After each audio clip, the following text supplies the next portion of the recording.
Racikan Berita.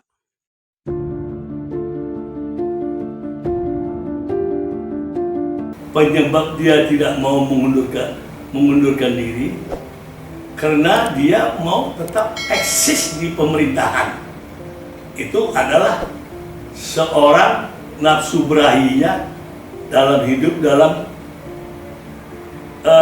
elit politik. Dia yang sudah punya trademark disanjung oleh piaraan-piaraan Jokowi sebagai ahli keuangan dunia.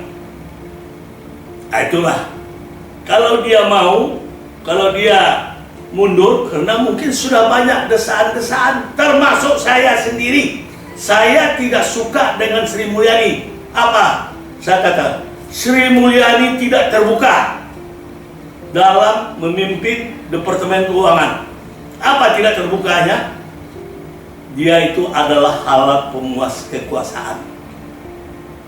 Di zaman SBY, Sri Mulyani telah melakukan penjualan aset Pertamina, yaitu yang bernama konsentrat, kepada saudara Handoko yang diambil dari Gresik senilai 35 triliun dibawa ke Singapura oleh Handoko untuk disuling kembali.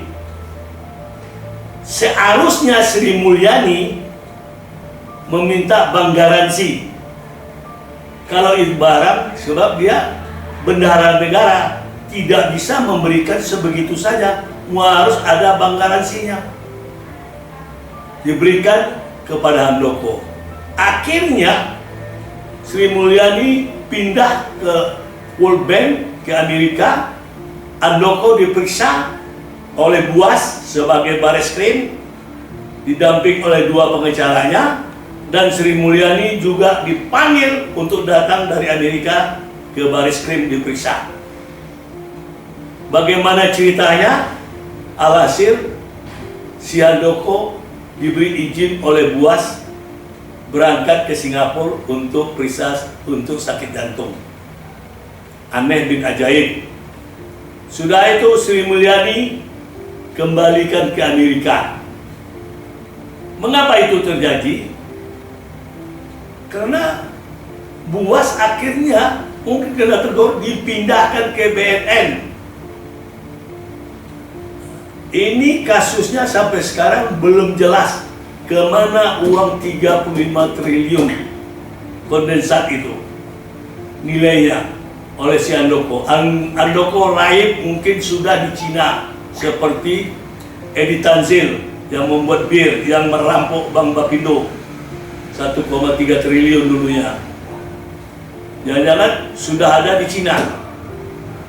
Oleh karena itu, catatan saya, Sri Mulyani ini adalah alat pemuas kekuasaan. Padahal tambah lagi kasus Senturi hampir 7 triliun. Tadi itu kondensat 35 triliun itu. Kasus Senturi hampir 7 triliun. Pada saat itu yang berkuasa adalah JK sebagai presiden, karena dia wakil. Mengapa saya katakan terjadilah krisis di Bank Senturi? Akhirnya Sri Mulyani langsung outline kepada SBY di Amerika.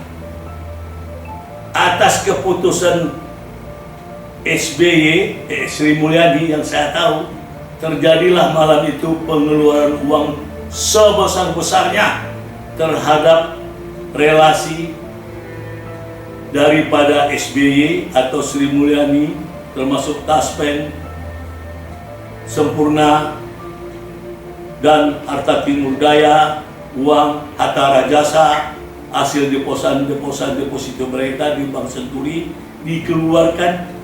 Menurut informasi yang saya dengar malam itu, bertruk-truk uang keluar dari Bank Indonesia waktu itu Budiono sebagai gubernur Bank Indonesia. Akhirnya bukan JK semaput, harus ada persetujuan dari, karena si Sri Mulyani minta jaminan itu tidak terbatas. Gila loh, kata JK, tidak terbatas, mulu hancur ke negara ini. Begitulah yang saya dengar berita itu dari JK. Harus approval JK sebagai presiden pejabat pada saat itu. Disitulah saya menilai Sri Mulyani sebagai alat pemuas kekuasaan. Akhirnya JK tangkap melalui si Susno Duaji, Robert Tantular. Tangkap, kata JK kepada Susno Duaji. Ditangkaplah Robert Tantular. Yang Pakistannya komisaris sudah lari bawa uang sama saudaranya Robert Tantular. Jadi banyak yang menderita akibat perbuatan Sri Mulyani ini. Nasabah-nasabah Bank Senturi. Itu data itu ada di jejak digital. Demo-demo seorang perempuan yang porak-poranda hampir gila, saya lihat ya.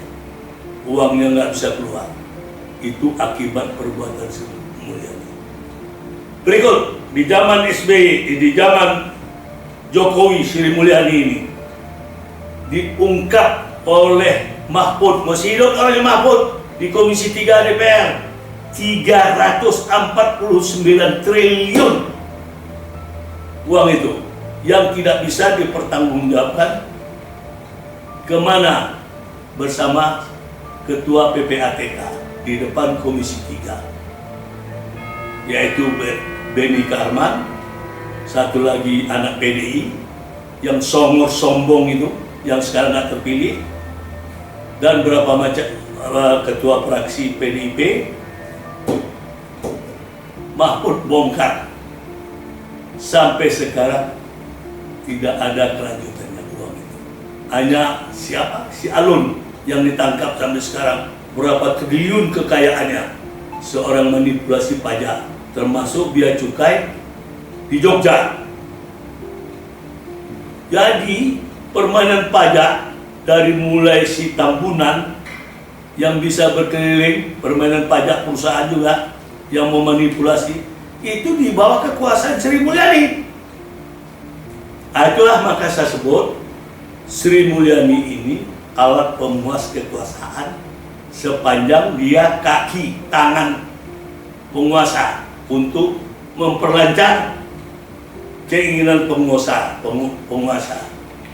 Oleh karena itu Sri Mulyani ini patut diberhentikan. Apa ada sindikat, ada rencana dengan Prabowo dia dipakai, sedangkan penerimaan uang dari korupsi tidak ada keterbukaan sampai sekarang. Uang ini, biaya negara ini dari uang pajak rakyat, 82% uang rakyat hasil dari pajak. Jadi Sri Mulyani menurut hemat saya, Prabowo harus berhentikan, periksa kekayaan dan siapa yang mendapat fasilitas dari dia.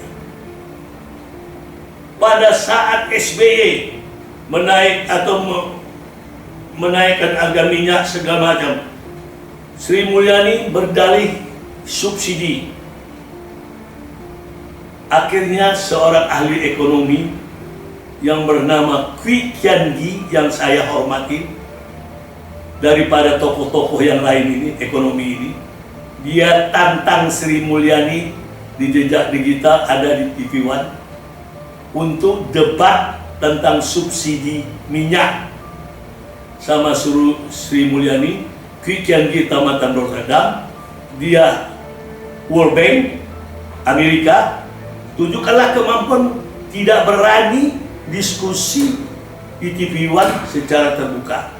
Di situ saya nilai Sri Mulyani ini adalah sebagai alat pemuas saja. Ilmunya nggak ada, zero kalau saya lihat. Terus ditantang lagi sama Rizal Ramli, tidak berani. Jadi Sri Mulyani ini adalah bagaimana keinginan Bapak. Itu aja deh. Kepada ilmunya dia itu. Yang mana sampai sekarang berapa uang korupsi yang sudah masuk ke kas negara? Tidak. Ini kemarin 1 triliun mana? Siapa pegang? Jaksa Agung, Jiwasraya, ya Mas Asabri. Kemana? Masuk nggak ke uang? Dia harus umumkan. Itu uang rakyat, uang nasabah. Nah, jangan di Jaksa Agung aja. Jadi Sri Mulyani ini tidak layak dan tidak patut menjadi Menteri Keuangan. Masih banyak orang yang pintar, yang punya integritas di Indonesia ini. Ini semuanya Sri Mulyani adalah yang mempromosikan adalah piaraan-piaraan Jokowi. Nah, itu pendapat saya minta sama Prabowo harus diresapel dan diperiksa kekayaannya lingkungan Sri Mulyani ini. 349 triliun yang dibongkar oleh Mahfud MD. Sekian, terima kasih.